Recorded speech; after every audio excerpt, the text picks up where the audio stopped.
এই কি করো? কি আর করবো, শাশুড়ির কাপড় মেলে। বাহ, ওই যে কাপড় তুমি নি ফুড়া করছো এটা? আমি কি কাম করতাম? মুরব্বী মানুষ। কি ধোনি ধোনি কাপড় ফুড়া করে লাইছে আনিকা। ওই যে আম্মু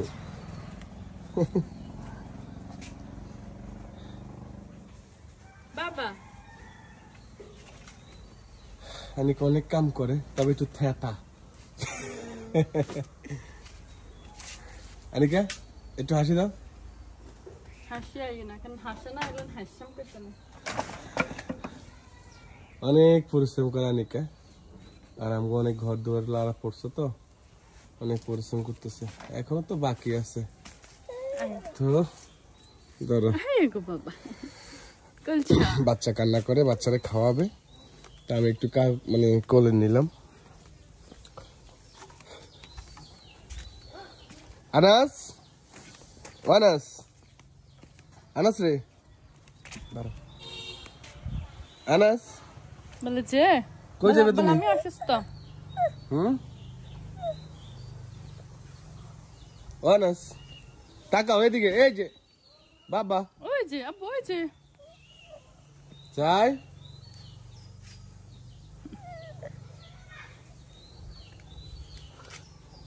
ওয়ানাস খিদা লাগছে না, রান্না সাথে লেগে কথাই না। খিদা লাগছে তো কি খাওয়াইবা? কি আর খাওয়াই চাই, কি খাওয়াই তুমি পরে? আরে আনিকা কাজ করে দেখেন, একদম পুরা ঘামাই গেছে গা, ঘামাই গেছে গা। তারপরে চুলগুলো এলোমেলো, এটা আমি বকি মারি, তারপরও মানে একটু আবার আদরও করি, কারণ এর লুকিয়ে কে বাবা, ওই যে আনাস তো ঘামাই গেছে গা। আর গেঞ্জি মধ্যে এগুলো কি ডাল দেখছেন? কি গুণালি বিয়ে করছে দেখছেন নি? খাওয়াইছে সামনে, বিচ্ছে মানে সিনার উপরে। খাওয়াই না, এটা ওই ডাল রান্না করতাম গেছি, আর লাড়া খাই হাজার গাছ পড়ছে আর কি। ও দেখছেন, মানে ভাগ্যবালা ফাতিলে লাড়া খাই পড়ে নাই, কত বড় ফাতিলে করে রান্না করছে চিন্তা করেন। কি কি খাওয়াইবে যারে? দেখি কি খাওয়াতে পারিস। ঘরে দেবা, ঘরে দেবা সব পুরা। এই যে আনাস বাবার অসুখ, সবাই আনাস বাবার জন্য দোয়া করবেন।